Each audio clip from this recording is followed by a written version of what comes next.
You are listening to the Postcast, presented by the Locked On Senators podcast and the Glebe Central Pub. The Glebe Central Pub is your neighborhood pub in the heart of the Glebe. Great people, great food, and tasty drinks. What more do you want? Visit them at 779 Bank Street and tell them Locked On Senators sent you. Appreciate the patience after a late game, a 4-3 overtime loss for your Ottawa Senators against the Dallas Stars in a game that saw back and forth action, a 2-0 deficit, a third period lead. This game really had it all. Pilsy, how would you sum it all up as I introduce ourselves for those who are just finding Locked On Senators for the first time? I'm Ross Levitan alongside Brandon Piller. Well, honestly, this is actually a pretty decent result for the Ottawa Senators. I mentioned in today's episode, Ross, I didn't feel too strongly being able to compete with this Dallas Stars roster, but they flying much better than the game up against the LA Kings. Sure, they go down 2-0, but I still felt like the Ottawa Senators were controlling play pretty well there, and they outshoot the Stars pretty handedly. I think 27-15 is the shots throughout the first two periods in favor of the Ottawa Senators. And they get this game to overtime, but a lapse in judgment, we'll call it, or maybe just cheating too much on offense by Drake Batherson kind of signals the end of the game for this one here. Yeah, Brady as well. They both blew the zone, and it brings us to a bigger issue. And we'll get to it now, actually. Let's go with big story, then scoring summary, how we got here. The Senators only used two defensemen in overtime. And we've seen earlier on in the year a little bit, they played Artem Zub. But Eric Brandstrom just seems built for 3-on-3 overtime. They go Shabbat, Sanderson on the fly, then back to Shabbat right away, then Sanderson again. And you could tell on the last shift, Shabbat made a bad mistake. And on this one, Sanderson, it's not even so much a bad mistake, but Sanderson at 100% stamina isn't getting cornered by two players like he did. He would have moved that a lot quicker, in my opinion. So the forwards then have to realize that if they are going to go two defensemen, and both guys can't go thinking they're Claude Giroux in LA at the far blue line waiting for the pass, right? Yeah, I more blame Batherson on this one because Brady's already the guy at the half wall and he's going to go if there's a change. Whereas Batherson, he needs to know he's the one that put that puck there in a tough spot for Sandy to get. And I agree with you. If Sandy's not so tired, maybe he has a stronger play on that puck. He's got a stronger stick. But I didn't love Batherson's decision to get out there. And Anton Forsberg, he bailed this team out. Thomas Shabbat had a mistake, and Essel Lindell was all alone out front. He already bailed with that save, so you can't expect much when it's this time Tyler Seguin is the guy all alone out front, and he has to come up with a big save again. So, although Anton Forsberg, a really, really terrible goal, allowing Heiskanen to sum on the second goal there, I thought he did a great job battling back and keeping this team in it all the way to the end. Yeah, couldn't agree more. All right, how did we get here? We'll obviously finish with another bow on that overtime where Tyler Seguin is in all alone after Drake Batherson behind the net slaps his stick right out of his hand and then says, oh, he doesn't have a stick. I can go. Well, it turns out you can pick up your stick when it's not broken. And sure enough, he gets a breakaway in all by himself, and he made no mistake past Anton Forsberg. Anton Forsberg's night did not start very well. And I was already getting replies to my tweet where I just said I would have pulled him after 2-0. I stand by that. That second goal was awful. And I didn't even send the tweet after the second goal. Just a left side drive. He was like battling his post. Like if it was Matt Murray, he would have just knocked it off its moorings like Matt Murray does. But Forsberg like leaned on it and then got still beat short side. But it wasn't even that play that made me say, okay, like enough's enough, especially after 5 goals on 14 shots by Talbot. It was the bobble on the next play, just a routine shot. You're supposed to just catch it or hold on. And he's playing like he's in the circus troubadour, juggling it up in the air. Couldn't put it past him. But 1-0, that goal from Heiskanen, I mean, just a wrister off a face-off too. Like, what are you thinking on those first 2 goals and then how it kind of momentum shifted after that? The first goal is just a nice passing play off a face-off, and when it's Miro Heiskanen and he gets that much time and space, I don't really blame Forsey on that one. The second goal, like we mentioned, that one's 100% on Forsey. And the thing too, I think Heiskanen, he started thinking about doing a wraparound because he had the lane, he had the speed. Holden does a decent job of holding him off, but That's where you know a good hockey player. He sees that hole in Forsberg and he nails it, like perfect shot. You can see the decision making in his play when he's like, "Oh, there's space there. I can squeeze it." Because the thing is, if you miss that shot, it's wrapping around the boards and you're essentially clearing the puck on your own offensive chance. So it's a risky shot to take. And he makes Forsberg pay with that little opening there. I wasn't with you on pulling the goalie after the 2-0 goal, only because I think immediately I was like, that's a bad goal. We'll get him out, try to reset here. But Ottawa Senators have been changing their goalies way too often here. Like, you can't, as like a gimme where you start losing in a game and you're just like, oh, okay, we're just going to go ahead and switch the goalies here. You need to give guys a chance. I don't know what's going on with your audio, Pilsy. Maybe you can disconnect, reconnect, but it was kind of going in Oh, and out weird. for a second. So we got to take care of that. Thanks for everyone in the chat letting us know on the fly. We're here to make sure everything sounds good. We didn't pay the extra money for these microphones to have them not work. But after that 2-0, Ottawa had a great shift where Claude Giroux and Brady Tkachuk had what, 3 chances? Giroux missed on probably the best one, just over top of the glove of Ottinger. Couldn't get that one there. But you mentioned the 2 goals from Miro Heiskanen. 7 goals in this game, 5 of them by defensemen. That's got to be a pretty high percentage based on a lot of games that we've seen, hey? All right, check 1, 2, audio. How we looking? How we? Everyone, people will let you know in the chat if it's bad. Sam will get on you. Sam's here. He'll get on you. Yeah, that's fair. Um, as far as the defensemen go, I like when defensemen are being able to be a part of the play here. And Shabbat, man, he has looked very, very good. Still not happening for me, eh? Yeah, it's worse. I don't know what's going on. Can you let me know? Do I sound fine? It got worse. It actually sounded better for me. So this is kind of strange. Damn. We got to figure this out on the fly, but we'll try to keep it going on. Let us know in the chat, though, if it's still bad. And I mean, worst case scenario, we'll figure it out. Do I sound fine, though? Let me Yeah, know. yeah, you're In the good. meantime, well, you're not. So that's enough out of you, Pillsy. I'll man the ship. All right. All right. No, although I don't know. There's nothing really you can do. Yeah, it's like you're on remix mode then. That's crazy. Eric, I was entertained all game too, but now we're producing on the fly here. All right, well, I'll snap it back to Pilsy with this one. Derek Brassard's goal to make it 2-1. Brassard's 4th of the season and his 3rd even strength goal in that span we were talking about today. So now he's up with the big boys on the top line, everyone else behind. But what'd you see on that play? The Derek Brassard goal was a nice one. I mean, it's a quick pass by Batherson. I love that Kastlik. He does a really good job of playing his man, the puck to be forced out to Drake Batherson. Batherson makes a one-touch pass to Brassard, and he wastes no time with a quick shot. And that's what you want from Derek Brassard, who is on the 4th line now, kind of a demotion and also going on the wing. Quick shot, nice, easy goal. All right, so 2-1 at that point. I'm watching the chat here as we go because I don't know where it's sounding. Maybe worst case, you unplug your mic and we just roll I with don't that. have my mic in now. I'm going old school, no mic here, so we'll see how that goes. All right, people, let us know. I'm sure you're getting some chirps. 28.8K dial up. You've got it's not the internet either because your picture's fine. So that was clear. All right, we're back. Hey, 3 stars of the game. Us. All right, nice. We are back. We are back. Guys. So it must have been a microphone thing there. All right. Take 2, as we do right before when we're about to cut. All right, so it's 2-1 in this game. Ottawa getting back on the board and then doubling down. Thomas Chabot, stay hot. Thomas Chabot, what'd you see there as he tied the game up near the end of the first period? Hey, there we go. Thanks, Eric. We'll put that to the audio fund here. But Thomas Chabot, not to spoil it, but he's going to be my Sun Central standout, Ross. He's been really good since he's come back from injury. In fact, he's been on a point streak and he's been even on a goal streak. He's on a 4-game point streak and a 3-game goal streak. This is what I've been saying from Thomas Chabot, and this was part of my rant before my mic cut me off, is I need the defenseman for the Ottawa Senators start pushing the offense a lot more. more here. And Thomas Chabot does a great pucks on net recently. I think maybe he's found some confidence coming back here. So definitely you love to see that from Thomas Chabot. And thank you, Eric.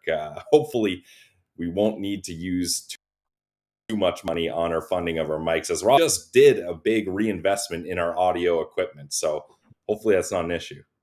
Yeah, I sure hope so. Because these things ain't cheap, but we want to make it sound as good for you as this is a podcast at the end of the day. As much as we love the YouTube and being able to interact with people live, want to be able to make sure that it sounds good. Hey, I just got the retweet from Neville Gallimore after the game. So now the Twitter, now I got Dallas Cowboys reporters retweeting saying that he's at the game. Absolutely love it. Eric's on a spree. Eric, we love you, brother. The whole reason I went to Twitter was because Eric wants an intermission show. You guys will have to let us know what the play is on that and how we're gonna make it all work together. Hilarious. All right, as we roll on here, 2-2 after the first period, and that was again. It felt like the Ottawa Senators were leading 2-2 after the first period, right? Like even though they gave up the 2 goals, it still felt like they controlled the play. That's been happening way too often this year. It really has been. And yet again, the Ottawa Senators, they don't get the kind of fair result here, although they did let it slip away at the end of the game here. I thought they get the point here, so you feel a little bit better about yourselves. But Senators, whatever the dad said to them after that disappointing loss in LA, it worked because they came out with a much better game. And I thought that overall that was a very entertaining first period. It certainly was. I barely have any notes in the second. Like the Sens got their first power play of the game. They got their second power play of the game. But really, the only highlight was that glove save by Anton Forsberg from point blank. And that's where everyone started replying to my tweet from the first period, being like, oh, this is aging poorly. I was like, okay, it's still 2 goals on 10 shots here. But all in all, again, my love for the Sens is more than my love for my own take. So I didn't go back at people when the third goal went in, that little seeing eye wrister from the point in the third period. So credit to me for not going back and going at those fans. Good job, but in all seriousness, the third period started. I was still going a little washroom break, came back, and it was 3-2. So take me through that goal. Saw the replay, but you saw it live. I need the immediate reaction.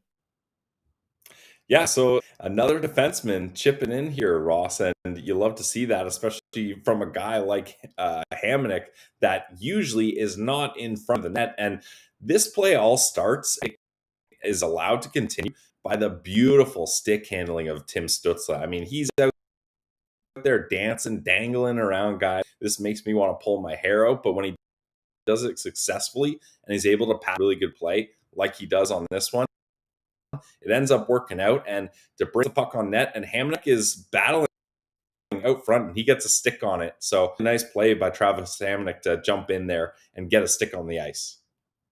I mean, really, Timmy gets robbed of an assist, though. Dip doodly dancing around the offensive zone, but still nice kind of 1-2-3 touch play from Stützle to Sanderson to DeBrincat right in front of the net to Travis Hamonic right in front of the net. And he's another guy with multiple even strength goals now during that stretch. Can't say the same about some other guys on that team, but it really felt like after that goal, wow, did things ever go downhill from there? Mathieu Josephs takes a big hit behind the net from Joel Kiviranta. He leaves, does not return. And then the parade to the penalty box. 2 penalties, but they're within 6 minutes of each other. Ottawa had played a clean game, no calls up until that point. I mean, they killed off both penalties. The Dallas Stars are 0 for their last 13 now on the power play in their last 3 games. But that really created momentum that they brought into that Niels Lundqvist goal. Ottawa didn't have a shot for over 14 minutes in the third period. That's not a recipe for success. No, and their last shot was the Hamonic goal. So they got the goal, and you're supposed to park the bus like they do at the World Cup and just play hard defense and just ride it out. And the Ottawa Senators, yeah, they do that. They park the bus, but they don't play the defense. And you need to play some defense. That'll help mix in a couple shots offensively. But the Dallas Stars, they were in a fight here, and they end up coming back. And you just had a feeling that the Sens weren't going to be able to hold off much longer. When you get no shots in basically a full period, that's not going to last up against a team with the offensive firepower like the Dallas Stars. Yeah, and you look, Zach was boots on the ground tonight. I mean, 2 shots for Ottawa, 11 Yeah. for the Dallas Stars. That's pretty much what it comes down to at the end of the day. And yes, shawarma over strippers, as the chat is going way off the rails. I have to mention our friends at Shawarma Palace. I also have to mention our friends at Glebe Central Pub before we continue. A postcast after dark. It's already 12:30 Eastern Yeah. time, and it feels like we've been going all over the place, but that's kind of how this game went. From 2-0 Dallas to 2-2 in the blink of an eye to 3-2 Ottawa to start the third period, and then Dallas came back and ultimately won in overtime. But our friends at Glebe Central Pub are always here for us on the Postcast. The Postcast is brought to you by Glebe Central Pub. And what we love about them is exactly what we said in the intro, Pillsy. It's great people, it's great food, and it's cold drinks, and it's in an awesome location in the heart of the Glebe, right on Bank Street, one of the best walking streets in the city, near Lansdowne, and they love the Sens too. Sens games always on the TV there at the Glebe Central Pub. They've got daily specials, great kitchen, and a shuttle to and from Ottawa Senators games. So go check them out at glebecentralpub.ca and go see when your next shuttle is going to be. The beauty is, well, they've got pretty much every game. So go find out right there. The Glebe Central Pub, the Postcast, is brought to you by the Glebe Central Pub. All right, let's get to some standouts and put a bow on a 4-3 Ottawa Senators overtime loss in Dallas to the Stars.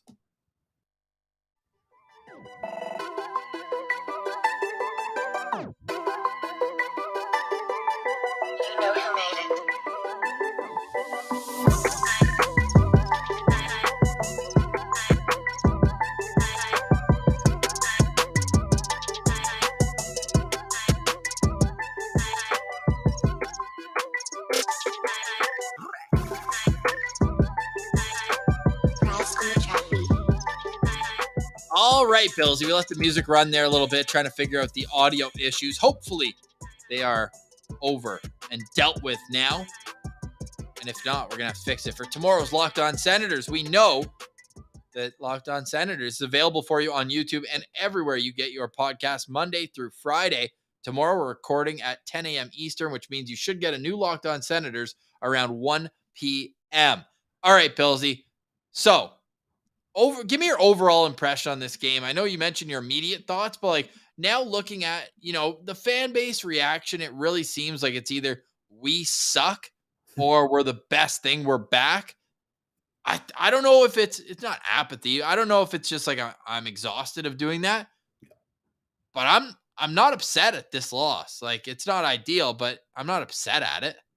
No, because the issue is the Ottawa Senators had so many close games like this earlier on in the season, and they don't even get it to overtime. So this one, they get to overtime. They put in a decent effort. It's a really good Dallas Stars team. They're up at the top of the Central Division with your Winnipeg Jets. So to have on the road is acceptable.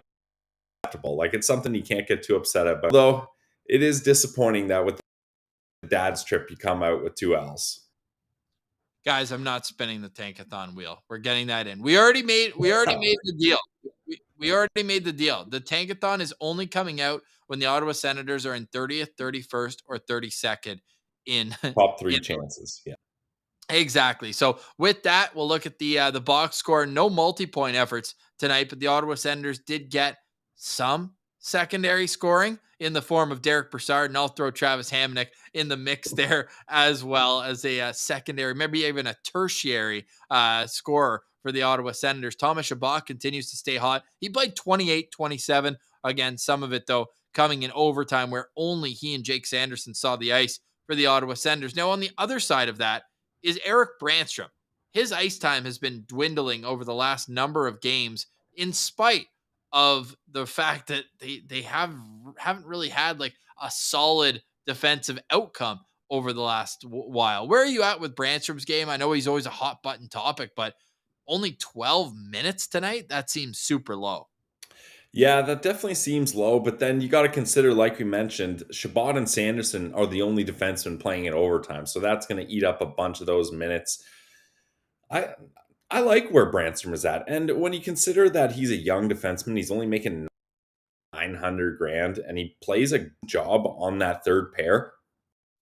I think he's doing exactly what, except I shouldn't say exactly because you need to be putting up more than 3 points. Like, he's at the bottom of the Ottawa Senators stat sheet. No goals still. So you want to see some points being produced, but I think his play has been good overall. And I wouldn't be surprised if we see an uptick in his minutes coming forward here. Yeah, and some good points in the chat as well. Like 15 minutes in the third without a shot. I don't care that they took 2 penalties. Like, at the end of the day, that's pretty unacceptable. Yeah. And they just took their foot off the gas, and I don't really have an explanation for it other than it kind of just felt like the passes weren't as crisp and they weren't forcing as much offensive zone time either.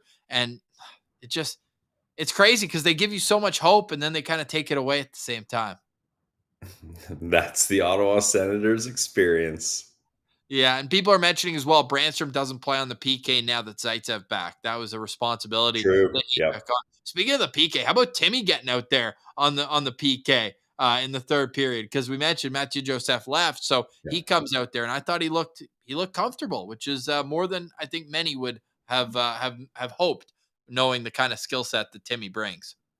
Yeah, I mean, DJ Smith has used Timmy on the PK before. Maybe doesn't rely on him, but he has seen some opportunities there, and I like it. Sometimes on the PK, you need to have an offensive threat. Otherwise, the power play feels too comfortable there, and they're able to make those passes where if they make a mistake and Tyler Mott's the guy going down on a breakaway, you're not too worried and maybe you cheat a little. However, when you get Tim Stützle, the guy that's breaking up a weak D-to-D pass, and he gets a breakaway, you tighten up a little more and you're not able to connect passes as easily. So I like the idea of having Timmy out there, and he's a young centerman that just signed the biggest deal in franchise history. You need to be able to be utilized in different scenarios and different kind of pressure situations. So it's great development for Timmy.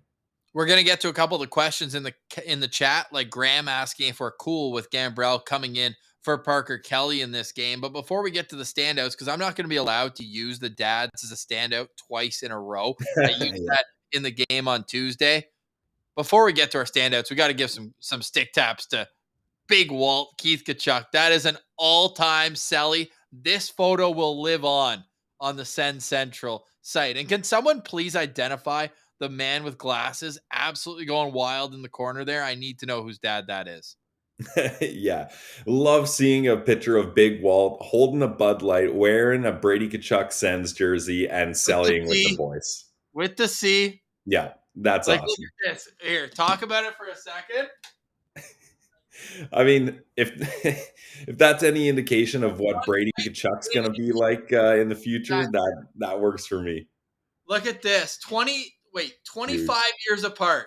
2 captain jerseys in Canadian markets. Like, that's awesome right there. Yep. And now his son is playing for the Ottawa Senators. Unbelievable. That's so cool. Yeah, I love it.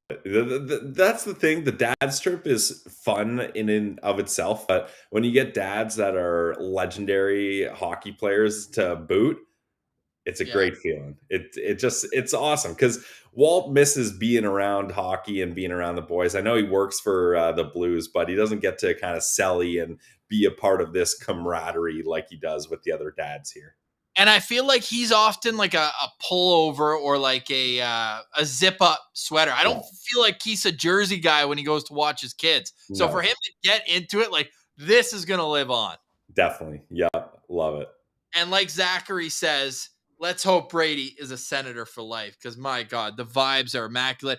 I liked Brady's game today. I mean, he had a couple chances early, especially. If he had one more touch on that backhand, Timmy fed him up the wall, and he was trying to get over to his forehand, and he kind of mishandled it, and it just ended up between Ottinger's pads. That was when it was 1-0. So that would have been kind of a quick strike response. But hey, anyways, the family as a whole, great.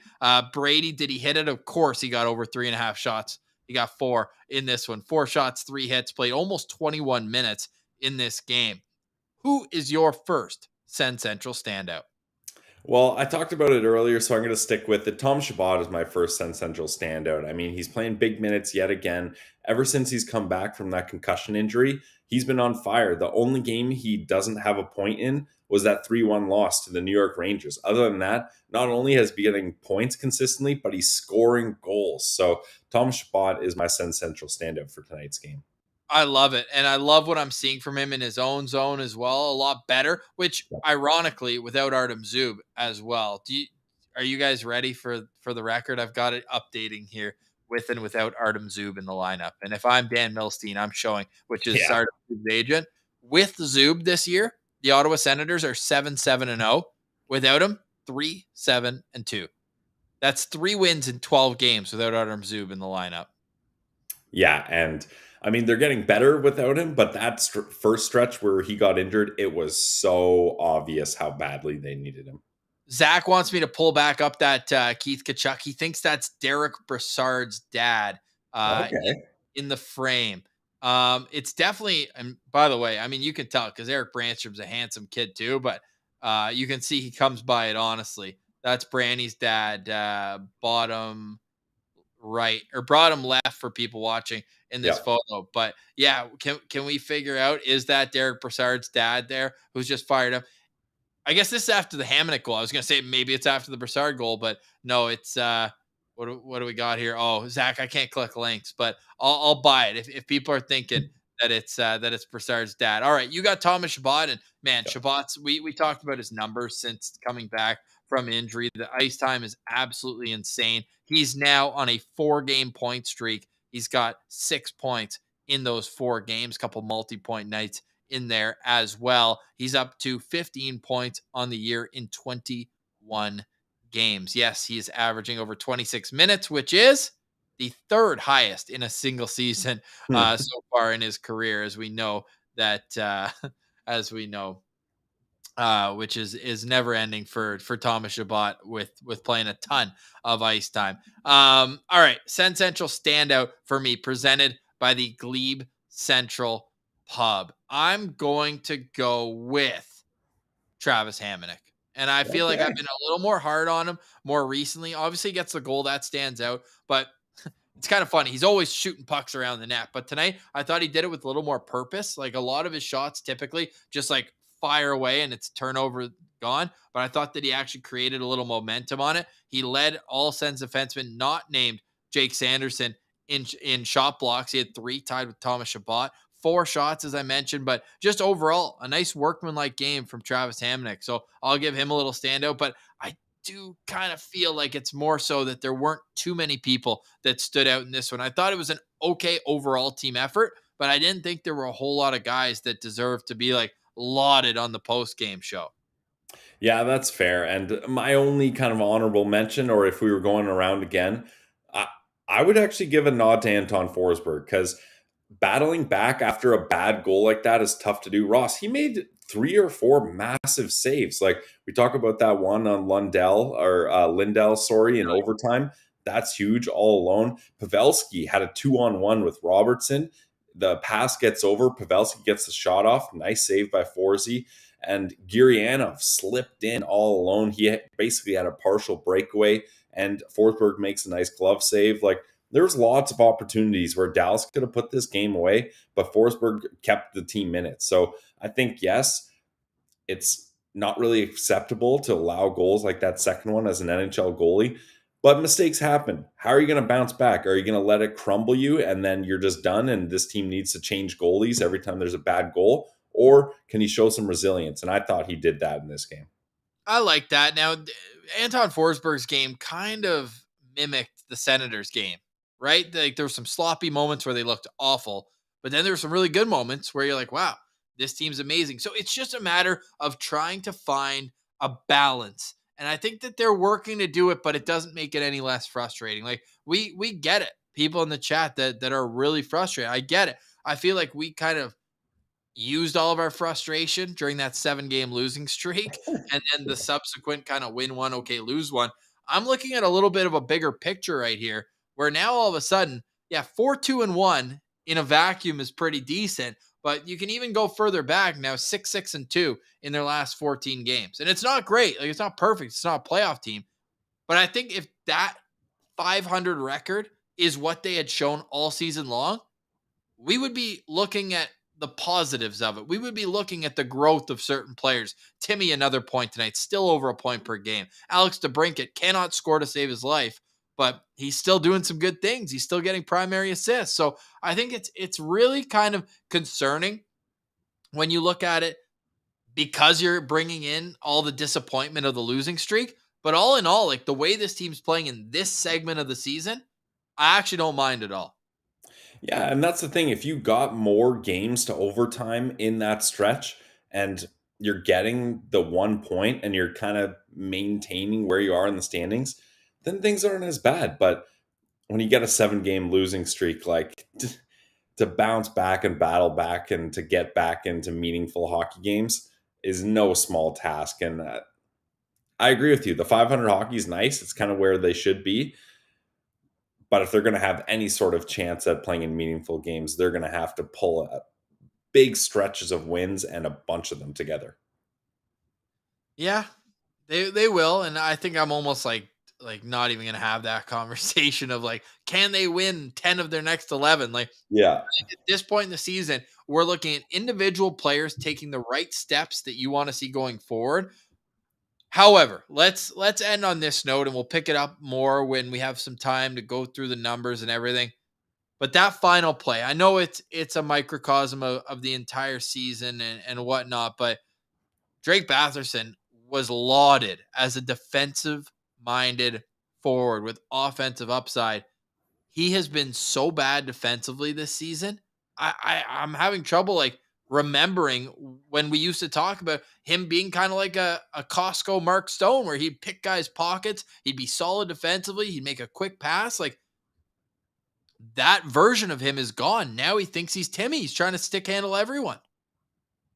Yeah, and I think part of that, Ross, is that pressure of him playing with Alex DeBrincat and them not getting enough scoring, right? Maybe he's thinking, I'm with one of the best offensive talented players on our team. He's on my line and we can't get going offensively. I'm going to cheat and try to ignite that chemistry and maybe get DeBrincat rolling, and then we can outscore some of our problems defensively. I don't know. Maybe that's kind of the mindset he has, but I agree with you. It's certainly not the good old two-way Drake Batherson that we were accustomed to. I know, and like we're such fans of the way he plays the game typically, and like we asked him when he was still in junior, we're like, "Hey, man, who'd you put on your scouting chart? Like, who do you model your game after?" He's like, "Man, funny enough, it was Mark Stone. Like, I love being that two-way guy."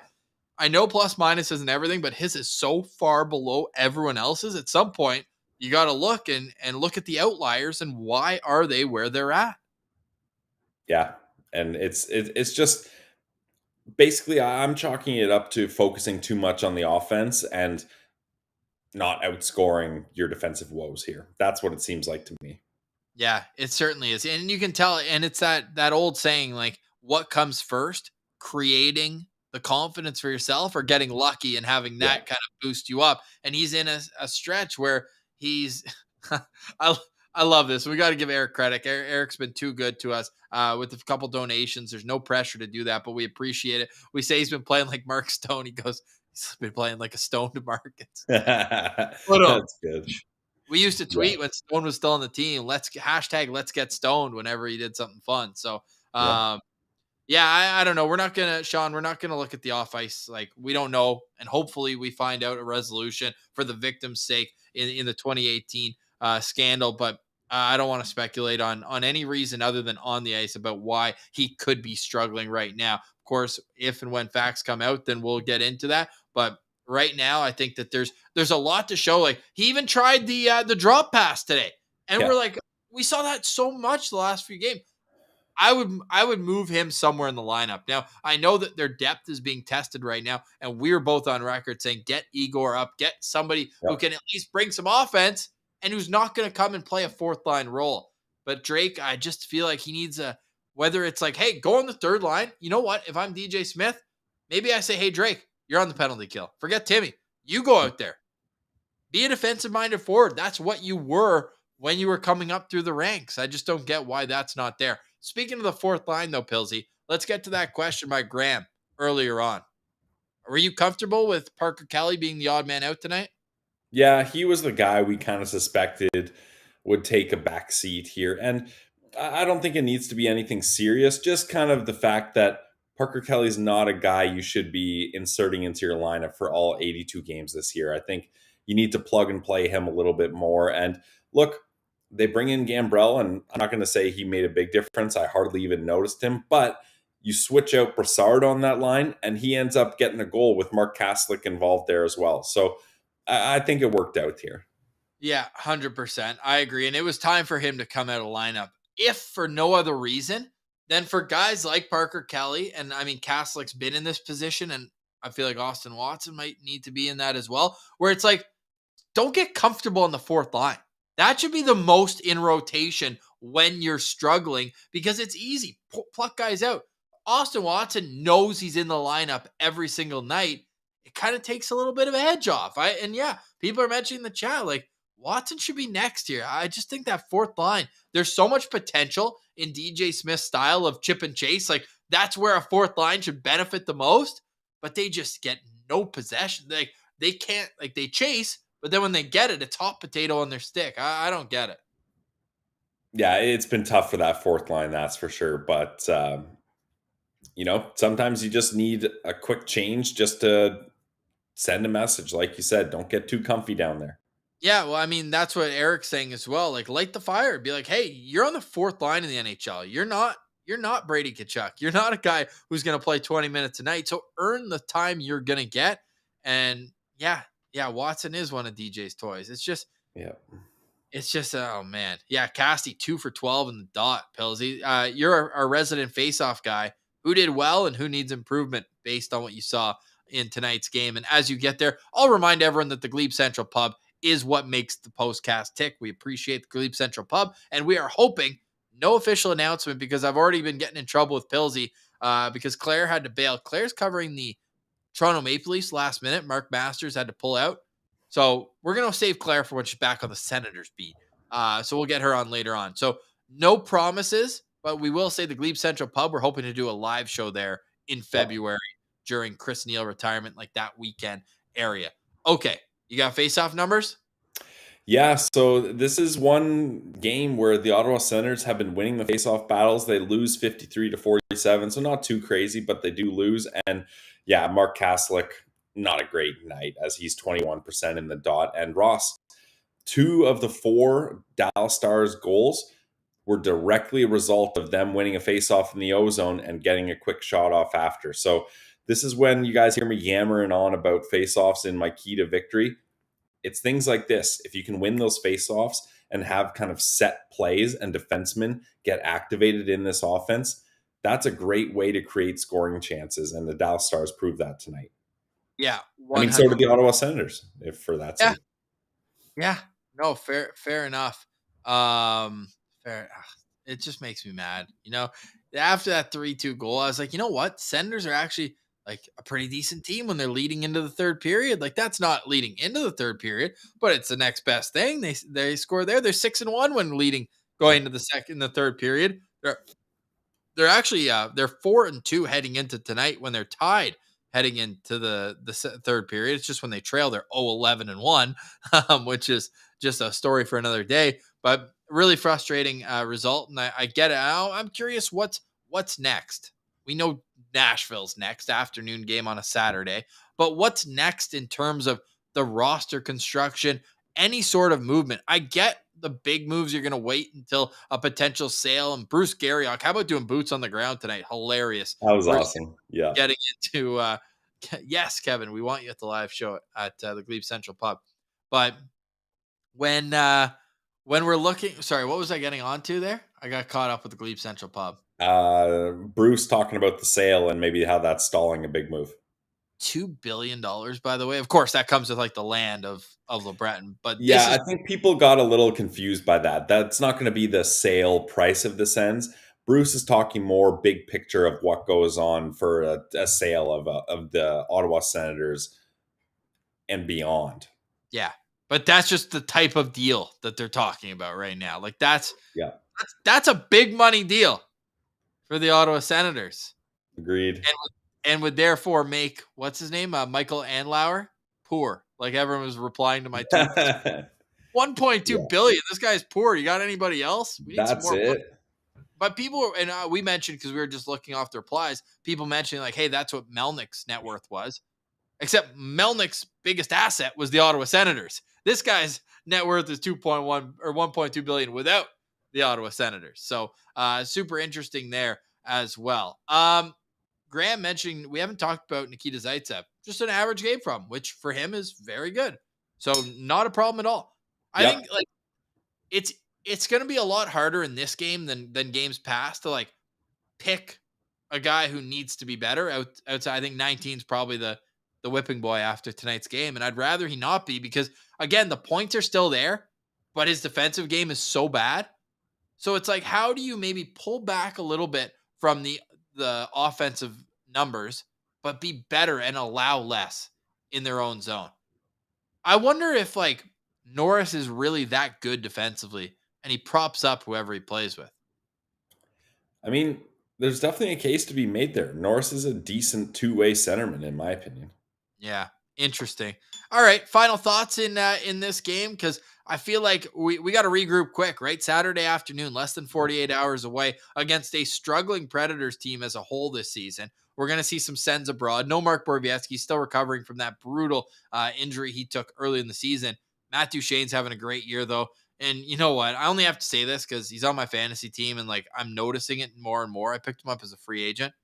Nick Paul scored again tonight. This guy's over a point per game. It's insane. Like he would be the best defensive forward on this team right now. Easily, yep. And that's where you miss Nick Paul. And the kind of domino effect of losing Nick Paul is trading away Connor Brown. I think if you keep Connor Brown, that blow of losing Nick Paul is kind of softened. But having both them gone is a major disruption to the defensive way this forward group was playing before. If you could bring back one Ottawa Senator, would it be Matt Duchene or Nick Paul on their current contracts? No, I would not be Matt Duchene, that's for sure. Even though he's playing much better, that's a massive contract, and he's cursed. Yeah, I don't know. I don't need to see that anymore. So I'd bring back Nick Paul for sure. Yeah. Other people in the chat, we want to hear from you. Who would you bring back, Nick Paul or Matt Duchene at their current contracts? Interesting. You know what else kind of interesting? Neville Gallimore not only was at the game, and we're pulling it up right now. How sick is that? Senators in town, and then retweeting us. That's solid. Like that for Neville Gallimore. Still looking to get the follow. Still looking to get him on the show. Have I DM'd him? Here, let's see behind the peak. I don't know if I have before. I'm pretty sure last time you did, yeah. I did. December 10th, 2020, right in the heart of the pandemic. Let's see. Rate my pitch. Rate my pitch. Hey, Neville, congrats on your success, man. We love to see it as fellow Ottawa boys. We know you've been repping the city and the Sens in the past, so I wanted to invite you on our daily Locked On Senators podcast to talk about your lasting connection to the city. We've had an awesome line of guests for the show, helping us become a top 5 hockey podcast in Canada. I might have exaggerated that a bit and would love to chat with you. Let me know if you're interested. We could plan a time. Shocker, I couldn't get a Dallas Cowboys defensive lineman on the show. But what I was getting at before I got sidetracked there is what is the funnier thing? I guess we knew that he'd be at the game, but how funny was it that he was in the suite with the dads? Yeah, I thought that was so funny. I mean, he's just one of the dads. He's a dad of this team. He's a fan. We know he definitely preferred to wear his Sens jersey last time. It just kind of, you got peer pressured into putting on a Stars jersey. So we know where his loyalties lie. Yeah, we do. Although we'd really know if he came on the show. Yes. Open invite, Neville. You know, I'm going to reach out to Dallas Cowboys PR. Why not? Sure. I feel I'll text Jerry. You'll text Jerry? We talked about Jerry on the show today. Mentioned. Be like, hey, Jerry. True. We talked about you. Like the days of the single owner are over because they never have success like the Dallas Cowboys. Yeah. No, that was awesome to see him there. And it's unfortunate they couldn't get him a win like they did last year, but still super cool. And it's great that more people are embracing the Sens, like Ryan Reynolds. And let's end off on that note because we talked about the sale of the team, the potential sale. Sounds like Gary Bettman wants Ryan Reynolds in no matter what. Well, and this makes sense because Ryan Reynolds has made it very clear he wants in no matter what. And Ross, I've been watching Welcome to Wrexham, the show he has about owning the soccer team in Wales. It is awesome. If they have any ideas of doing that with the Sens, that's going to be must-watch TV for Sens fans because it's really good so far. And kind of there's a lot of similarities to what he's trying to do in Wrexham and what he could end up trying to do in Ottawa. So that's something I'm very excited about. That's super cool. I don't know how people started talking about Marion Hossa in the chat and Randy Cunnyworth, Radek Bonk. Like, are these people that you want back with the Sens? I think that's the way it's going. That's awesome. Well, we also there's lots more we want to get to, especially on tomorrow's Locked On Senders. We're going to take it into the weekend. Well, on a Friday, Pilsy. I just saw this though tonight, and I want to leave people with this. 11 years later, two 30-year-old goalies got traded for one another, and they're both in the NHL. Brian Elliott played tonight. Like I saw Brian Elliott, and knowing Craig Anderson is still in the league, that has to be the most unexpected thing ever. That 2011, February 2011. These guys are both still in the National Hockey League. Crazy. That is crazy, and credit to them.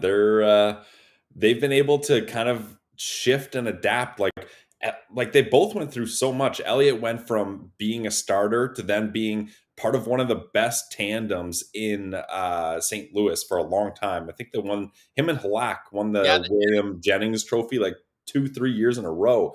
And then he goes to being a backup in Tampa too. And then Anderson, I thought Anderson was going to retire that year after he was done with the Sens. And he's proved a lot of people wrong. And the Sabres love having him there.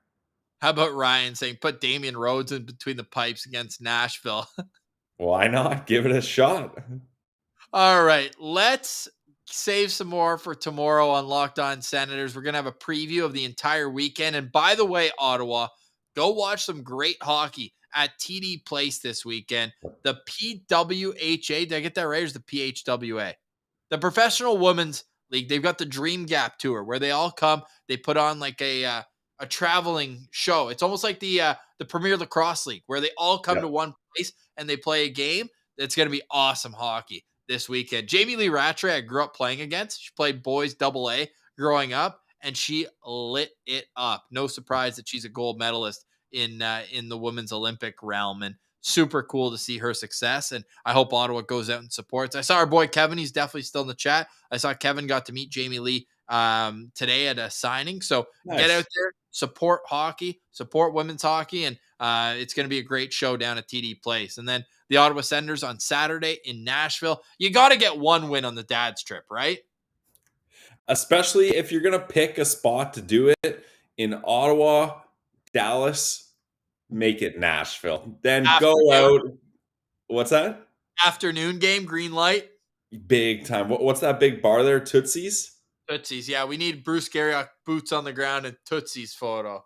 Yeah, you got it. The dads celebrating at Tootsie's. Riding the mechanical bull. Yeah, that'd be great. That'd be great. So we need that.